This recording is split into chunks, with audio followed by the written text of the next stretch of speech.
제가 먼저 읽겠습니다. 저 첫 언약이 무음하였더라면 둘째 것을 요구할 일이 없었으려니와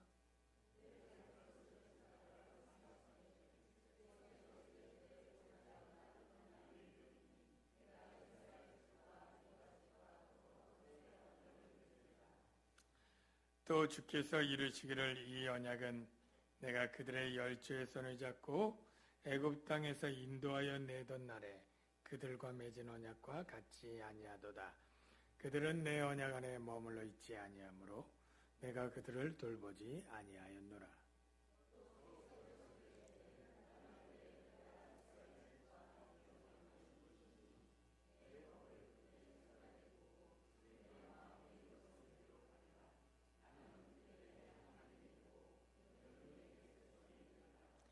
또 각각 자기 나라 사람과 각각 자기 형제를 가르쳐 이르기를 주를 알라 하지 아니할 것은 그들이 작은 자로부터 큰 자까지 다 나를 알미라.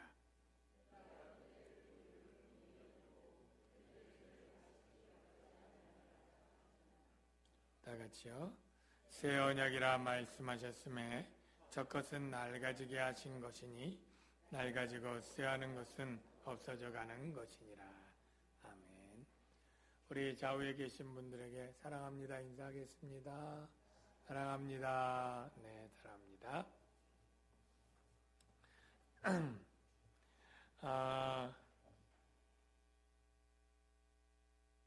지금 히브리서 독자들은 기독교에서 유대교로 돌아가려고 하는 사람들이 있었다고 했습니다.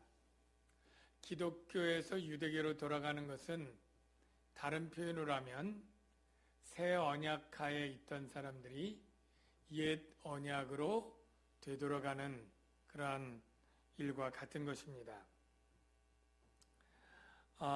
여러분은 지금 새 언약 가운데 있습니까? 옛 언약 가운데 있습니까? 네, 새 언약. 우리가 신약 백성이다 할 때 이 신약의 뜻이 무엇입니까? 바로 새 언약입니다. 그 신대원에 가면 구약도 배우고 신약도 배우고 할 때 구약 교수들은 들어와서 구약이 너무나 중요하다고 강조를 하고 신약 교수들은 또 와서 신약이야말로 정말로 중요하다 막 이렇게 얘기를 했습니다. 학문적으로는 구약이나 신약이 다 중요한 것 틀림없습니다. 예. 구약을 알아야 구약의 토대 위에 세워진 신약을 보다 더 잘 이해할 수 있고 선명하게 빛을 받을 수 있습니다.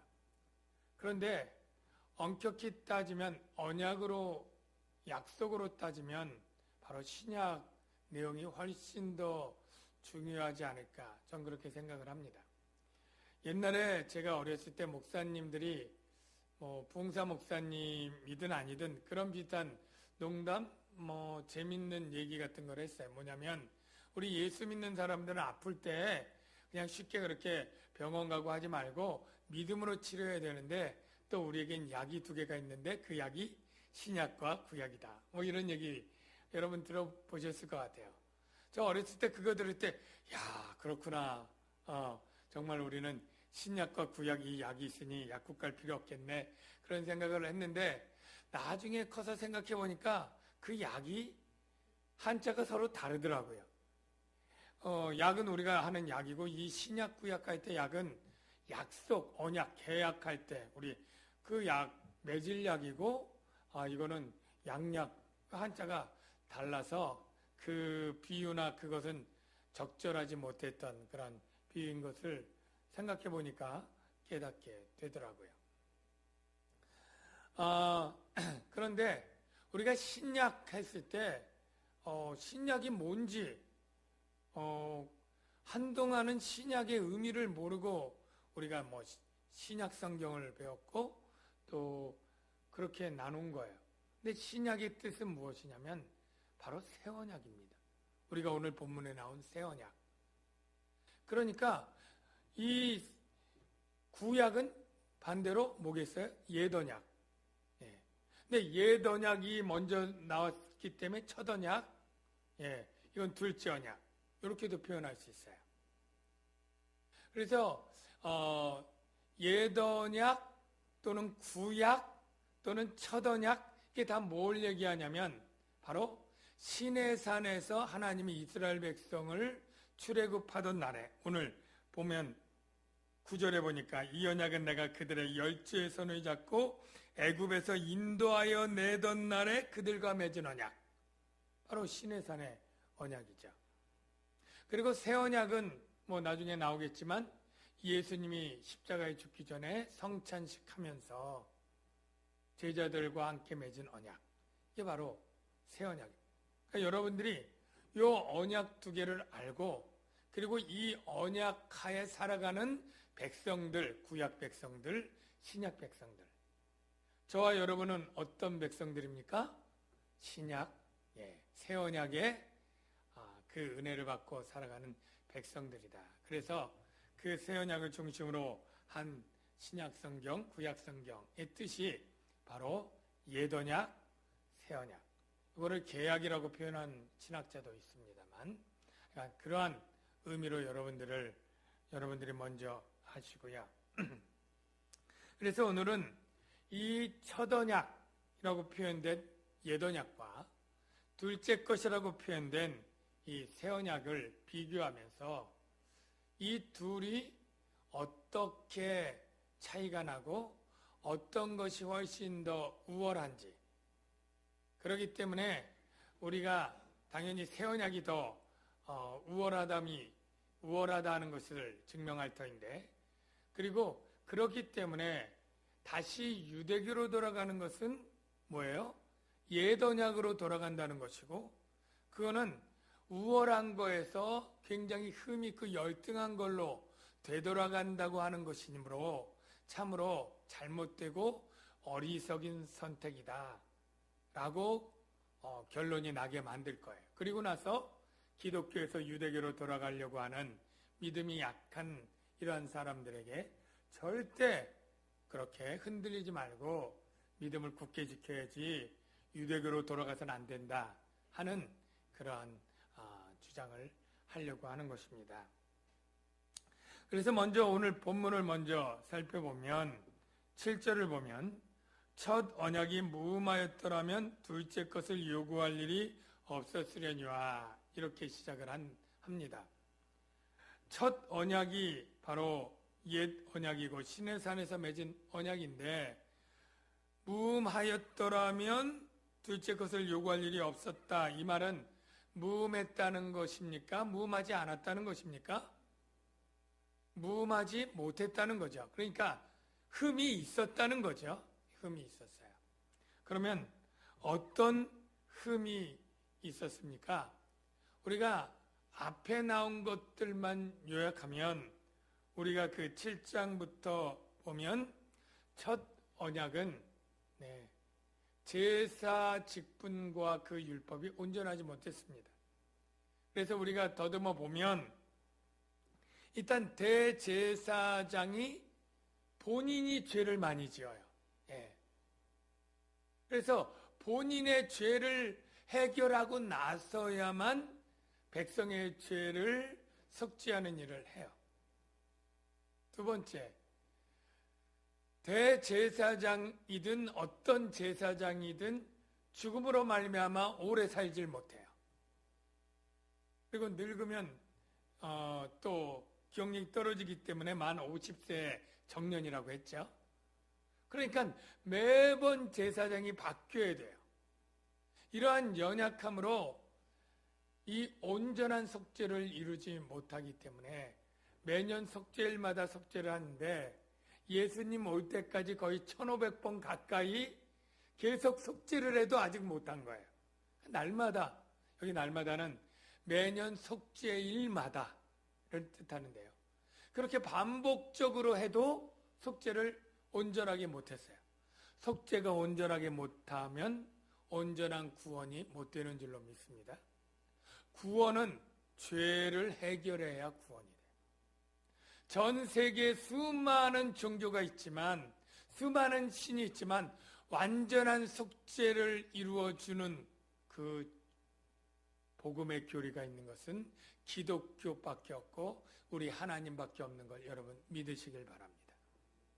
이 유대교의 이 신앙은 제가 말했듯이 틀린 것은 아니지만 연약하여서 온전한 속죄를 이루지 못하고 따라서 온전한 구원을 이루지 못한다. 더불어서 온전히 죄인을 하나님께로 가까이 나아가게 할 수도 없다. 이게 앞에 내용이었습니다. 이렇게 흠이 있었기 때문에 둘째 것이 요청되었다. 바로 둘째 것은 새 언약이죠. 그러면 우리가 새 언약을 보기 전에 첫 언약, 옛 언약이 어떻게 세워졌는지를 살펴보고 그 다음에 새 언약이 어떻게 세워졌는지를 비교해 봐야 차이가 어떻게 차이가 나는지 어떤 것이 훨씬 더 우월하고 은혜로운지를 구분할 수 있지 않겠습니까? 그래서 먼저 새 언약, 첫 언약을 보겠는데요. 출애굽기 19장에 보면 첫 언약을 세우는데 여기 첫 언약의 조건은 명령대로 순종이다. 제가 부제를 달았는데요. 구절마다. 뭐냐면 첫 언약은 중요한 게 뭐냐면 네가 언약을 지키면 해주겠다. 조건부입니다. 그러나 새 언약은 나중에 살펴보겠지만 조건을 달고 하지 않아요. 자, 그 조건의 내용이 뭔지 이제 언약을 세울 때 의사타진 상황부터 보겠습니다. 여호와께서 모세를 불러 말씀하신 내용인데요. 자, 하나님이 이스라엘 백성에게 제안을 합니다. 세계가 다 내게 속하였나니 너희가 내 말을 잘 듣고 언약을 지키면 너희는 모든 족속 중에서 내 소유가 되겠고 너희가 내게 대하여 제사장 나라가 되며 거룩한 백성이 되리라. 그랬더니 백성이 일제히 대답하여 응답하여 이르되 여호와께서 명령하신 대로 우리가 다 행하리이다. 자, 여러분 이 첫 언약 보면 이 계약하는 모습과 우리 일상생활에서도 비슷한 것 같아요. 그러니까 이런 거 있잖아요. 우리가 흔히 제일 경험해 본 계약이 부동산 계약일 거예요. 예. 그때 우리가 부동산 중개하시는 분한테 내가 이 집이 마음에 드는데 이 집을 얼마까지 해주면 그리고 내가 이사 일자가 여기인데 여기까지 이사 갈 수 있는지 그리고 가격을 이렇게 해줄 수 있는지 뭐 예를 들면 이 담보 대출을 껴서 이렇게 매매하고 매도하는 게 되는지 뭐 이런 것들 조건들을 해주잖아요. 그럼 내가 그 계약이면 하겠다. 이렇게 제안을 먼저 하잖아요. 하나님이 모세를 중개업자로 비유를 하면 해서 이스라엘 백성에게 제안을 하는 거예요. 너희들이 내가 이제 명령을 할 거고 어떤 걸 요구할 텐데 그 명령을 다 듣고 이렇게 해주면 나는 너희를 내 소유로 삼고 거룩한 나라가 되게 해주고 내가 네 하나님이 되어서 평생 너를 보호하고 돌보는 신으로 내가 너희를 백성으로 삼아줄게. 요거를 전달해봐. 오케이 하는지 노 하는지. 그렇게 제안을 한 거예요 지금. 그랬더니 모세가 하나님께 듣고 백성에게 가가지고 하나님이 이렇게 제안하시는데 너희들 들어보니까 어때? 그랬더니 백성이 좋네. 좋아. 그래서 일제히 응답하여 이르되 여호와께서 명령하신 대로 제안하신 모든 조건을 우리가 다 행하리이다. 이렇게 의사타진이 된 거예요.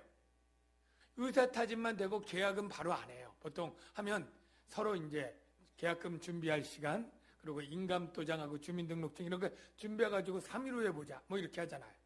마찬가지 하나님도 그러면 계약 체결식을 위한 준비가 필요합니다.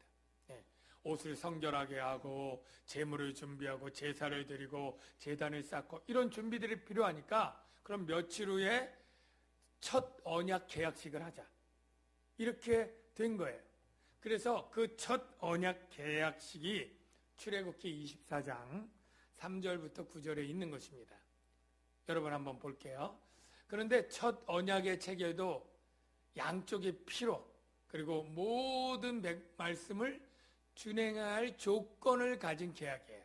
우리 보통 계약과 비슷합니다. 자, 말씀을 볼게요. 자가 이제 모세가 중개자라 그랬죠?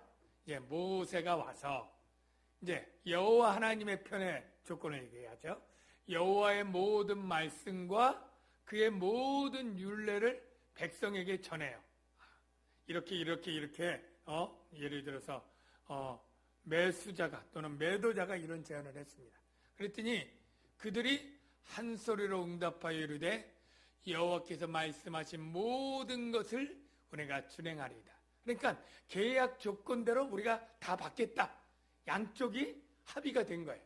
그래서 그러나 기록이 필요하잖아요. 말 바꾸면 안 되잖아요. 그러니까 모세가 여호와의 모든 말씀을 뭐예요? 기록합니다. 우리 계약서 쓸 때도 기록해요. 구두 계약 안 해요. 기록합니다. 모든 계명.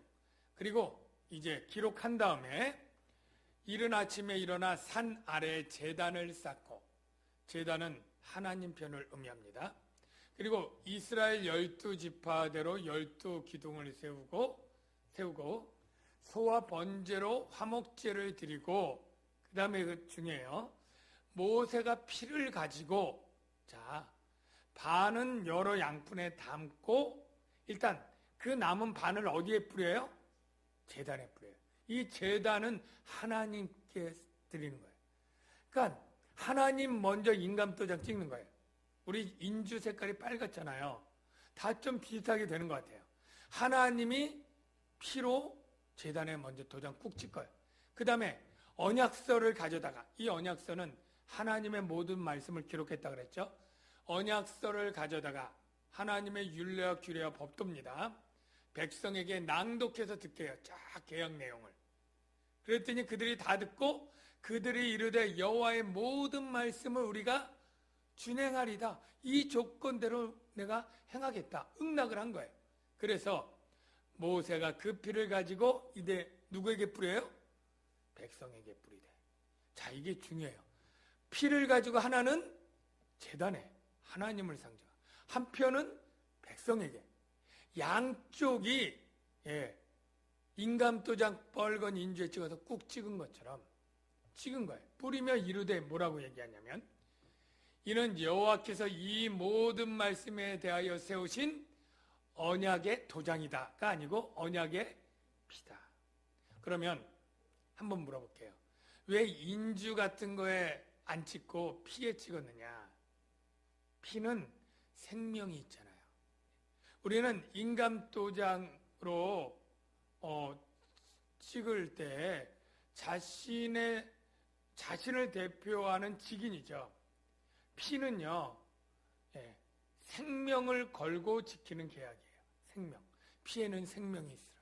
그래서 피에 생명이 있는 계약은 어기면 어떻게 하겠다? 내가 죽음을 각오하겠다. 이런 뜻이 있습니다. 그래서 이 첫 언약이 이렇게 세워진 거예요. 이해가 되십니까? 시내산에서 계약 당사자인 하나님과 모세를 중재자로 세우고 이스라엘 백성들 쌍방간에 계약 조건을 내고 계약 조건을 받아들이고 합의가 되어서 그 언약서를 낭독하고 읽고 그리고 서로에게 피를 뿌리면서 목숨 건 계약이 바로 구약이고 첫 언약이고 옛 언약인 거예요. 그런데 이 옛 언약의 특징은 뭐냐면, 옛 언약은 조건이 있다 그랬죠. 조건을 안 지키면 계약이 파기되고요. 계약이 파기되면 어떻게 되냐면 파기된 자에서 깬 편이 계약을 파기한 쪽에서 책임을 물어야 돼요. 그 책임 뭐예요? 핏값으로 물어야 돼요. 그래서 저주와 죽음을 당하게 되는 거예요. 자, 그래서 그 내용이 신명기 28장 15절에 부가처럼 되어 있는데 뭐라고 되어 있느냐면 불순종하면 저주와 진노를 당한다. 옛 언약은 자 보세요. 내가 만일 내 하나님의 여호와의 말씀을 순종하지 아니하여 그 다음 내가 오늘 내게 명령하는 그의 모든 명령과 규례를 지켜. 여기 모든이란 걸 여러분이 염두에 두십시오. 그냥 몇 가지 지키면 되는 게 아니고 다 지켜야 돼요. 율법은 100%. 모든 명령과 모든 규례를 지켜 행하지 아니하면 어떻게 돼요? 이 모든 저주가 뭐 자세하게 저주를 다 설명하지 않아도 신명기에 굉장히 많은 저주가 있잖아요. 저주가 내게 임하며 내게 이를 것이다. 여러분, 옛 언약, 첫 언약의 특징은 못 지키면 죽는다예요. 못 지키면. 이 피로 맺은 게 그거예요. 못 지키면 하나님의 저주받고 언약의 은혜와 보호에서 쫓겨나서 에덴 동산에 쫓겨나는 것처럼 쫓겨나 죽는 것처럼 죽는 거예요. 예. 그러면 자 물어봅시다. 우리 이스라엘 백성들이 이 첫 언약인 이 구약 율법의 내용을 모든 말씀과 규례를 다 완벽하게 지킨 자가 있을까요, 없을까요? 예. 네. 단 한 명도 없었어요. 예. 못 지켰습니다. 여러분, 왜 못 지켰을까요? 네. 몸으로 하는 건 지키는 자가 있어요. 예를 들면 여러분 사도 바울이 뭐라고 얘기합니까? 나는 율법의 흠이 없는 자라. 율법의 흠이 없어요. 그러니까 바리새인 중에 바리새인으로 철두철미하게 뭐 율법을 세분하면 613가지에 하라 하지 말라 규정이 있는데 그 모든 것들 정결례 어디 가서 손을 씻고 제사법, 절기법, 의식법 뭐 다 지킨 거예요. 겉으로는. 그런데 뭐가 안 돼요? 마음이 안 돼요. 마음이. 몸뚱아리라고 그러면 표현이 좀 그렇지만 하여간 몸으로 하는 건 다 되는데 이 속에 있는 마음의 문제가 안 돼요. 생각과 마음이 안 돼요. 예. 여러분 그 생각과 마음이 안 된다고 하는 그 처절한 고백이 이 로마서 7장에 나오잖아요. 내가 마음으로는 하나님의 법을 즐거워하되 유대인이니까 율법을 얼마나 즐거워하고 좋아합니까? 예. 그런데 그 죄를 이길 수 없어서 죄를 짓고야 말고 결국 나는 죽을 수밖에 없는 공고한 몸이 되었다라고 하는 고백이 7장에 처절하게 나오잖아요. 여러분 그 말씀 잘 알지만 한번 자막으로 볼게요. 율법은 마음속의 죄를 이기지 못하고 불순종을 못 막아냅니다. 예. 그래서 그 내용이 우리가 육신에 있을 때에는 율법으로 말미암는 죄의 정욕이 우리 안에 죄의 정욕이 있는데 우리 지체 중에 역사를 해서 사망을 위하여 열매 맺게 하였더니 결국 사망의 열매를 맺게 만든다는 거예요. 그래서 우리가 율법은 신령한 줄 알거냐? 율법 자체야 신령하죠. 하나님의 말씀이 얼마나 거룩하고 신령합니까?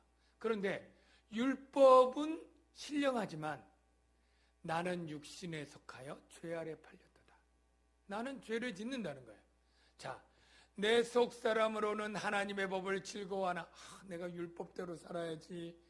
그런데 내 지체 속에서 한 다른 법, 이게 바로 죄의 법입니다.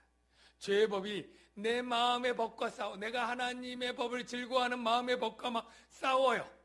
그런데 내 지체 속에 있는 죄의 법으로 나를 사로잡아 오는 것을 보는도다. 하나님의 법을 좋아하는 마음의 법과 그리고 죄의 법을 좋아하는 다른 법이 싸우면 누가 이기면 좋겠어요? 원래 하나님의 법을 좋아하는 마음의 법이 이겨야 되는데 죄의 법이 늘 승리한다는 거예요. 그래서 내 마음이 늘 죄를 짓고 죄의 법 아래 그 원리 가운데 살아간다는 거예요. 그래서 오호라 나는 공고한 사람이로다. 이 사망의 몸에서 죄를 짓고 반드시 죽어야만 되는 이 사망의 몸에서 누가 나를 건져내랴? 아무도 없다는 거죠. 이 세상에 어떠한 종교 교주도, 어떠한 철학자도, 성인도, 영웅도 건져낼 사람이 없다는 거예요. 내 자신이 하나님의 법을 마음으로 지키고 육신으로는 죄의 법을 섬기는 이 이중적인 이 마음에서 반드시 실패하는 나를 건질 수 없다. 이게 바로 옛 언약하에 열심히 살고자 했던, 최고로 열심히 살고자 했던 바울도 이 고백을 하고 옛 언약하에서 죽음을 면할 수가 없더라. 이게 결론인 거예요. 그래서 어떻게 합니까? 8절에 보면 그들의 잘못을 지적하여 말씀하시되, 여기서 그들이 누군지가 굉장히 어려워요. 괜히 그들, 갑자기 그들이 누굴까? 가만히 보니까 위에 사람들이 안 나와요. 누구냐면 바로 그들은 첫 언약의 규례와 법도를 상징하는 의인화된 대명사입니다. 그러니까 첫 언약의 규례와 율법과 법도들이 잘못, 흠이 있다라는 거예요. 잘못을 지적하여 새 언약을 맺겠다라고 하나님이 하시는 거예요. 새 언약을 맺는 에레미야가 얘기할 때 새 언약을 맺어야 될 이유를 먼저 얘기를 해요. 내가 이렇게 해서 너희들이 새 언약이 필요할 수밖에 없다. 이 얘기를 에레미야 11장 6절에 먼저 하는데요. 너희가 옛 언약으로는 반드시 죄를 짓고 재앙을 당하기 때문에 내가 새 언약을 만든다라는 거예요. 여러분, 옛 언약이 어떻게 재앙을 당하는지 그 에레미야 선지자의 말씀을 볼게요. 여호와께서 내게 이르시되 너희는 이 언약의 말을 듣고 지키라. 그랬죠. 내가 너희 조상들을 애굽 땅에서 인도하여 낸 날부터 오늘까지. 그랬죠. 간절히 경계. 하나님은 간절히 경계. 이 간절하다는 게 참 마음에 와닿지 않습니까? 하나님이 우리에게 지키려면 지키고 안 되면 너희 죽으니까 알아서 해. 이게 아니에요. 간절히 지키라고 끊임없이 경계하기를. 선지자 계속 보내죠. 너희는 내 목소리를 순종하라고 하였으나 결과가 뭐예요? 그들이 순종하지 아니하고 각각 그 악한 마음에 완악한 대로 행하였으므로. 누가요? 이스라엘 백성들이. 내가 그들에게 행하라 명령하였어도요. 누가? 하나님이. 그들이 행하지 아니했고요. 그래서 이 모든 언약의 모든 규정대로, 이게 중요한데요. 언약의 규정은 뭐예요? 구약의 언약의 규정은 못 지키면 쫓아낸다는 거예요. 규정대로 그들에게 이루게 하였도다. 그 다음에 규정이 뭔가 했더니 이스라엘 집과 유다 집이 내가 그들과 맺은 언약을 깨뜨렸도다. 그래서 보라, 내가 그 재앙을 그들에게 내리리니. 뭘 내려요? 재앙. 언약을 깨면 언약 파기의 책임을 묻고 내가 재앙을 내리고 피할 수 없는 재앙이 바로 옛 언약 백성들의 결과예요. 결국 율법파의 이스라엘 백성들은 다 멸망해서 북이스라엘은 아수르, 남이스라엘은 바벨론, 다 포로 끌려가고 다 망하고 다 뿔뿔이 흩어지고 애굽으로 도망가서 죽고 다 이렇게 재앙 가운데 끝나버리잖아요. 그래서 하나님이 에레미야를 통해서 새 언약을 맺겠다 하게 된 내용이고요. 그래서 9절에 보니까 또 주께서 이르시기를 이 언약은 내가 그들의 열조의 손을 잡고 애굽 땅에서 인도하여 내던 날에 그들과 맺은 언약과 같이 아니하도다. 뭐가요? 새 언약이. 그들은 내 언약 안에 머물러 있지 아니하므로 내가 그들을 돌보지 아니하였노라. 그리고 주께서 이르시되 그날 후에 내가 이스라엘 집과 맺을 언약은, 여기 이스라엘 집과 맺을 언약은 영적 이스라엘이고 신구약 모든 성도를 대표하는 교회를 의미하는데요. 이 언약은 이것이니 내 법을 그들의 생각에 두고 그들의 마음에 이것을 기록하니라. 나는 그들에게 하나님이 되고 그들은 내게 백성이 되리라. 이런 내용이 나오는데요. 자, 그날 후에 맺을 언약을 이루시러 누가 오셨습니까? 예수님이 오셨어요. 그리고 그 언약을 언제 정확히 맺습니까? 십자가에 달려 죽기 전날 밤 마가의 다락방에서 12명의 신약 교회를 대표한다고 할 수 있는 12명의 제자들과 함께 바로 새 언약을 맺습니다. 여러분 기억하시죠? 그게 마태복음 26장 27절에 보면 성만찬을 하시고 나중에 성찬식을 할 때 이런 말씀을 하시죠.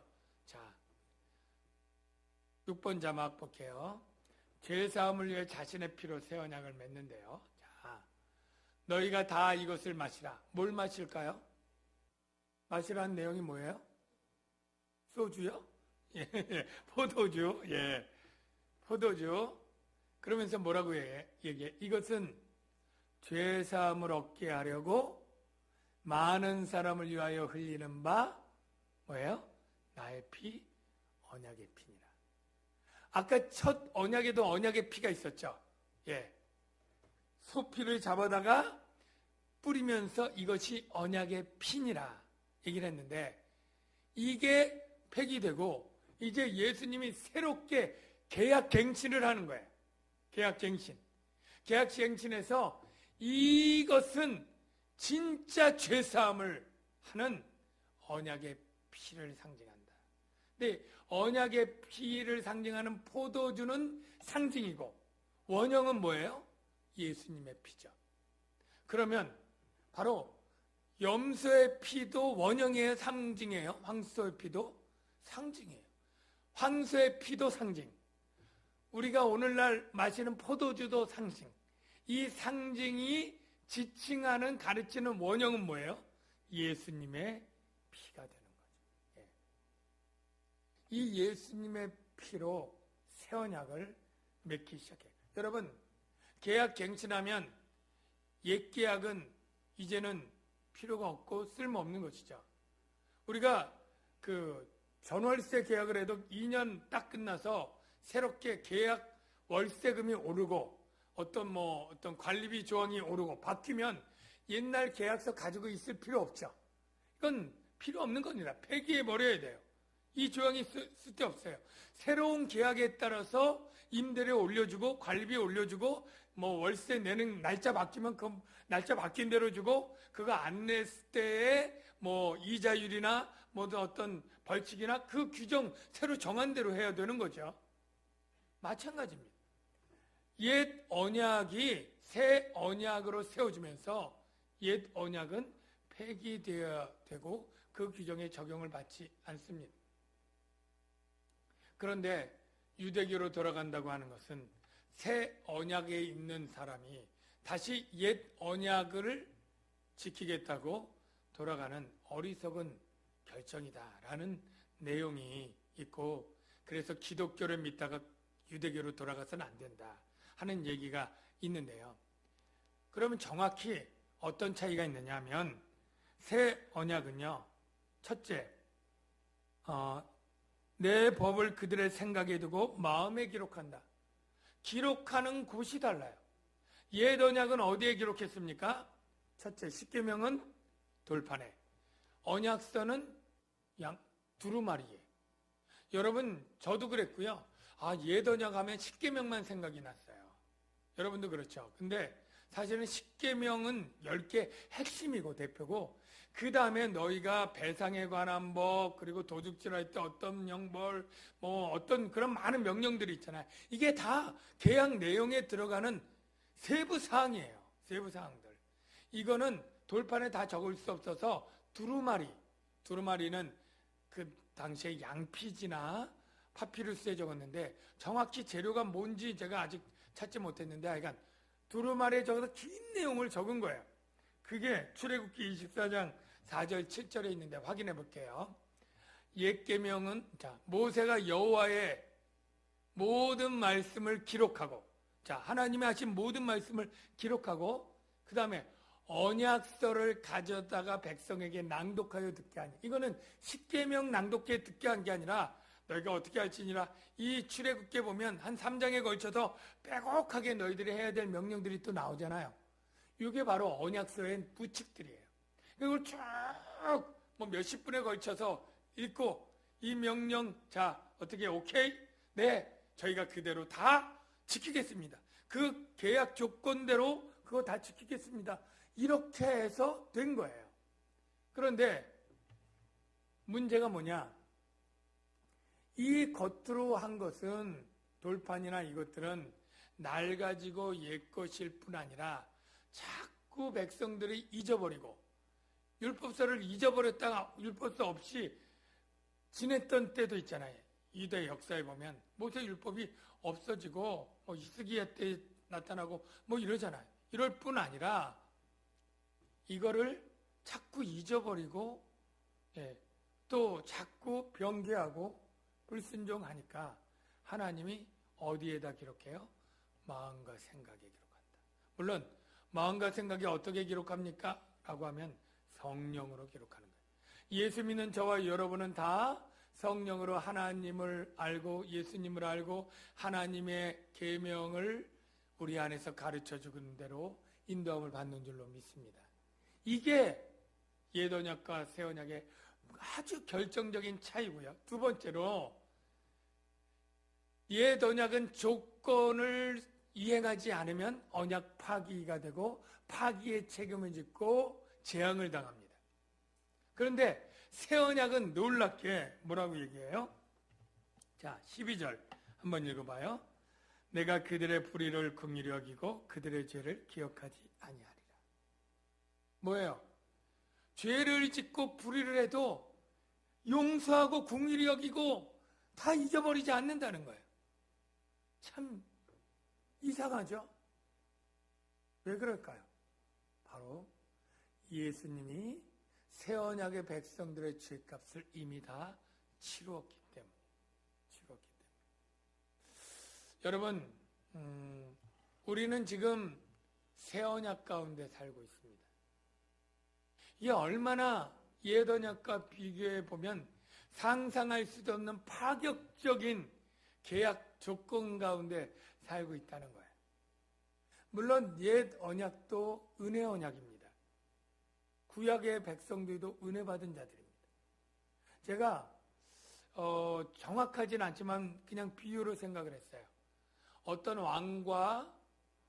왕이 있었는데 자기가 상속할 후손이 없었다고 가정을 하고요. 이 왕의 모든 재산과 소유와 권세와 왕위를 물려주고 싶은데 후손이 없으니까 전 백성 가운데서 임의로 골랐어요. 임의로 고름받은 사람은 은혜 받은 사람이에요? 아니에요. 은혜 받은 사람이죠. 그런데 고른 사람이 굉장히 전국에서 최고 똑똑하고 최고 잘생기고 최고 명문 그러한 가문의 사람이 아니고 오히려 그냥 평범하지 않고 오히려 못난 어떠한 사람을 후손으로 잡았다면 이게 은혜 아닙니까? 이스라엘 민족은 그 당시에 전 세계 중에 내가 너희를 선택한 것은 너희가 가장 탁월하고 잘나고 착하기 때문이 아니라 너희 수가 가장 작고 너희가 가장 미약하고 정말 벌거숭이 아이와 같이 버려진 고아와 같이 이렇게 형편없기 때문에 내가 너희를 세웠다 하는 표현이 있거든요.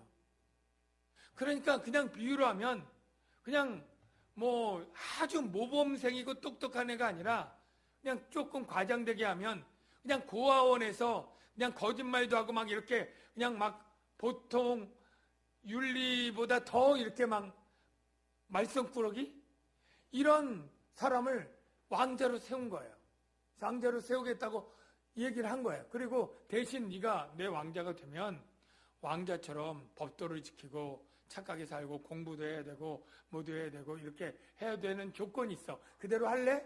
그랬더니 아무렴요. 저를 선택해 준 것만 해도 너무너무 감사하니까 이 몸이 부서지더라도 내가 열심히 순종하겠습니다. 이렇게 해서 했어요. 이게 첫 언약이에요. 그런데 제대로 했을까요? 못했을까요? 못하는 거예요. 처음에는 그냥 왕자가 된다니까 좋아서 했는데 몇 년 지나니까 옛버릇이 나와서 막 거짓말도 하고 공부 안 하고 맨날 농땡이 치고 그리고 그냥 슬쩍슬쩍 남의 것도 왕궁에 있는 것도 다 훔쳐가고 뭐하고 막 이런 짓을 한 거예요. 그래서 어떻게 돼요? 첫 언약은 간절히 하지 말라고 해도 변하지 않고 계속하는 그를 어떻게 해요? 할 수 없이 쫓아내고 약속이 그러니까 그래서 쫓겨나는 거예요. 이게 첫 언약이라면 새 언약은 조건이 바뀌었어요. 그런 사람을 불러서 어떻게 해요? 물론 너도 이제 착하게 살고 이렇게 왕자처럼 살아라 얘기하지만 그 모든 죄를 가지고 쫓아내지 않는 거예요. 왜?